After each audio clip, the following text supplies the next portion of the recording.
Olá, meu nome é Felipe e vou contar aqui um caso que aconteceu comigo e com meu primo Anderson quando éramos adolescentes. Observo que a história que vou contar é verídica, tudo aconteceu conforme será relatado.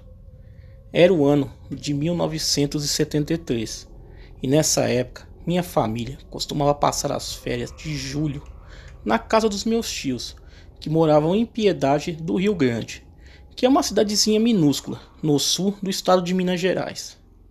Meus tios tinham uma bela chácara nesse local, onde nós nos divertíamos muito quando íamos para lá, pois existiram muitas matas para serem exploradas, lagos, cavalos e muita diversão.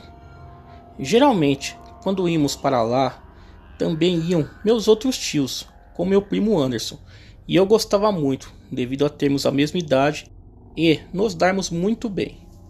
Eu e o meu primo sempre gostávamos de mistérios e histórias sobrenaturais, de fantasmas e lendas em geral.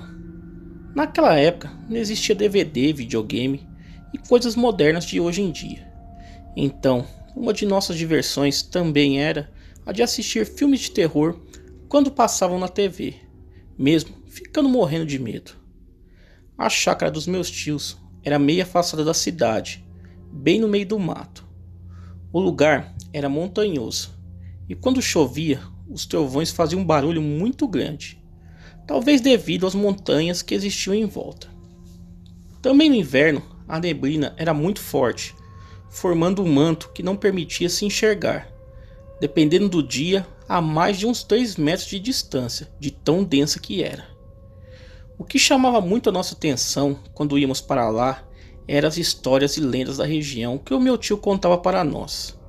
Tinha uma em especial que nos dava muito medo, e era sobre as estranhas criaturas que apareciam tarde da noite em uma determinada região próxima, principalmente quando tinha neblina.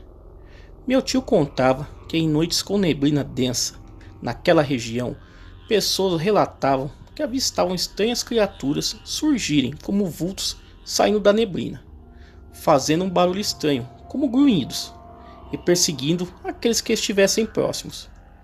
Devido a essa história, ninguém se arriscava a sair por ali à noite, principalmente quando havia neblina. Naturalmente, eu e meu primo Anderson ficamos ligados nessa história e estávamos a fim de investigar, coisa de moleque, claro. Perto da chácara dos meus tios existia uma outra chácara com uma casinha, a qual estava abandonada há anos. E ela ficava bem ao lado de uma estradinha sem movimento, mais no alto, em sentido à montanha que tinha na região. Essa casinha deveria ser algum tipo de local para guardar ferramentas e outras coisas, pois não tinha aparência de moradia e estava bem velha. Ela tinha o que deveria ser o cômodo principal, com mais ou menos uns 8 metros por 8 e um banheiro ao lado, só isso. Então eu e o Anderson começamos a bolar um plano. Nós estávamos planejando limpar essa casinha, consertar a porta e a janela e passar uma noite lá, pois ela era ao lado da estradinha sinistra, e como era inverno, sempre tinha neblina à noite e pela manhã. Seria o local para investigar a lenda das aparições que surgiam com a neblina. Nós poderíamos ficar lá, trancados, e observar o que acontecia pela fresta da janela. Seria o nosso observatório, e também seria o máximo para nós. Que ideia, né? Conversamos com nossos pais, e eles não gostaram muito, mas acabaram deixando, pois não viram perigo por ficarmos dentro do quartinho, e com a porta e as janelas trancadas ainda. Então, mãos à obra, passamos o dia limpando a casinha, e meu tio ajudou a consertar a porta e a janela. Estava tudo perfeito. Instalamos uns lampiões dentro do quartinho. Colocamos 3 lamparinas a querosene que meu tio tinha, pendurados do lado de fora, só para iluminar um pouco. Uma mais perto e outra mais longe, pois como não tinha energia elétrica, era um breu só.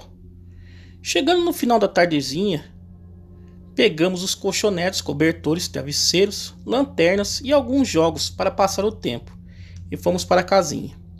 Quando chegamos lá, já estava meio escuro e um frio danado. Entramos, acendemos os lampiões e naturalmente trancamos a porta, pois nem tinha começado e já estávamos com medo. Como não era tarde ainda, jogamos um pouco para passar o tempo. Quando chegou umas 10 horas da noite, começamos a observar pela fresta da janela e também de vez em quando dávamos uma abridinha na porta de leve para ver se tinha algo diferente lá fora. Não havia nada, além de uma neblina densa que não dava para enxergar quase nada. Dava para se ver o brilho das lamparinas do lado de fora no meio da neblina, mas nem o mato a gente enxergava. Ficamos ali um bom tempo e nada. Achamos que não tinha adiantado nada a nossa aventura. Quando era mais ou menos umas 11h30 da noite, ouvimos alguns barulhos do lado de fora, na direção da estradinha que passava raspando na casinha.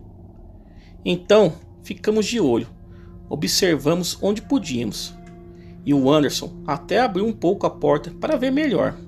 E eu fiquei bravo e mandei fechar, pois estava com medo de algo entrar naquele momento. Nessas horas a gente fica imaginando de tudo. Prestando atenção, verificamos que o barulho vinha na direção da estradinha. Parecia algo raspando ou arrastando, não dava para entender direito. Naquele momento, vimos que algo passou perto da lamparina que ficou mais longe, pois como se algo tampasse momentaneamente a sua pequena luz. Eu e o Anderson já estávamos tremendo de medo essa hora. Passados alguns minutos, ouvimos os mesmos barulhos, mais perto da casa, como se estivesse se aproximando. Nem preciso dizer que já estávamos travados essa hora. Então eu fui dar uma olhada pela fresta da janela para ver se havia algo. A janela estava fechada e tinha uma fresta no alto, onde nós observávamos o lado de fora. Nesse momento, qual foi minha surpresa? Susto e terror. Quando eu subi, eu fui olhar na fresta da janela e vi dois olhos vermelhos como fogo olhando de perto e diretamente na fresta, como se estivesse esperando alguém chegar ali para dar uma espiada. Era como se soubesse que estávamos lá e que estávamos observando o lado de fora, justamente daquela fresta. E essa fresta da janela era meio escondida, não dava para saber que tinha alguém ali olhando. Quando vi aquilo, eu dei um grito e pulei, caindo para trás. O Anderson perguntou o que foi e eu contei o que eu havia visto, e ele ficou apavorado. Nós não sabíamos o que fazer, e foi quando, para piorar, algo começou a dar murros nas portas, tipo forçando para entrar. Nisso, o Anderson começou a chorar, e eu também. Ficamos desesperados. Ainda bem que meu tio tinha colocado uma tranca reforçada por dentro para se travar a porta. Seja lá o que tinha lá fora, batia com tanta força na porta que saía até poeira da parede. Pensávamos que aquilo iria derrubar a porta. Nós estávamos desesperados lá dentro. Não havia por onde fugir. Se saíssemos pela janela, não sabíamos o que nos esperaria lá fora. Então o que restou foi ficar ali e rezar. Aquelas batidas na porta duraram alguns minutos e em seguida pararam.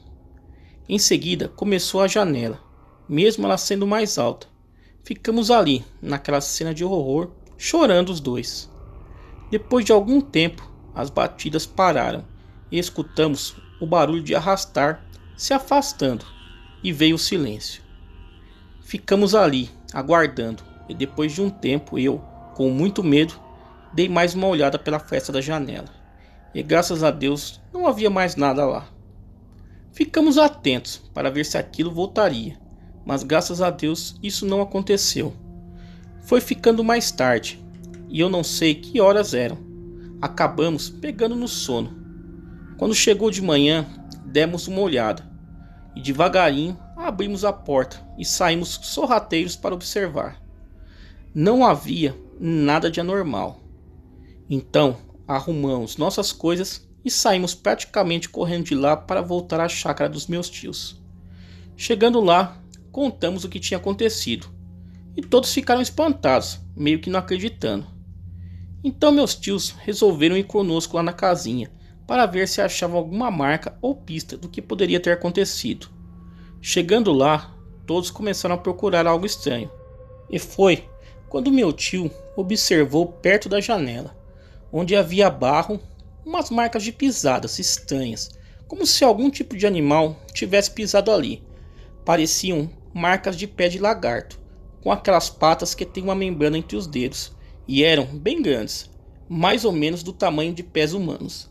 Meus tios se espantaram e ficaram assustados, pois não conheciam aquele tipo de pegada e nunca tinham visto algo igual. Também na porta e na janela havia marcas que algo havia dado socos ou batidas. Pena que não tiramos fotos para mostrar, pois naquela época não existia a facilidade de tirar fotografia que nem tem nos dias de hoje. Quando todos viram aquelas pegadas, ficaram espantados e acabaram acreditando na gente. Nós, até os dias de hoje, não sabemos o que eram aquelas coisas que surgiram à noite e sabiam exatamente onde estávamos e onde estávamos observando.